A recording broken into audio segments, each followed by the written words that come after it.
Doter le pays des principes nationaux sur la production responsable d'huile de palme, c'est la vision de cet atelier national organisé conjointement par le gouvernement congolais à travers son ministère de l'Agriculture et l'Environnement avec l'appui des organisations internationales, notamment Oxfam, WWF et Proforest. Le représentant du ministre de l'Agriculture soutient la relance de la culture d'huile de palme. Le ministère de l'Agriculture, Pêche et Élevage soutient donc l'élaboration d'un plan d'aménagement du territoire, de telle sorte que les zones qui seront dédiées à l'agriculture soient clairement délimitées et ne puissent faire l'objet d'aucune convoitise de la part des secteurs extractifs. Ces assises sont également une opportunité de réfléchir sur les moyens de production capables de développer durablement les communautés locales. L'huile de palme, ça est une opportunité de développement économique,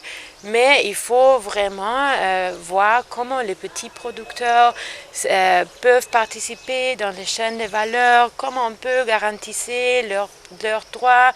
Comment la production d'huile de palme peut aider aux communautés pour avoir plus de moyens économiques. À travers l'initiative TFA 2020, la RDC pourra enregistrer des bénéfices dont les secteurs d'huile de palme sont causés préjudice à ces forêts. C'est très possible d'avoir une filière huile de palme en RDC avec beaucoup de bénéfices environnementaux, sociaux et économiques, mais aussi et à le même temps un secteur qui peut prospère, non? Qui prospère avec beaucoup d'emplois.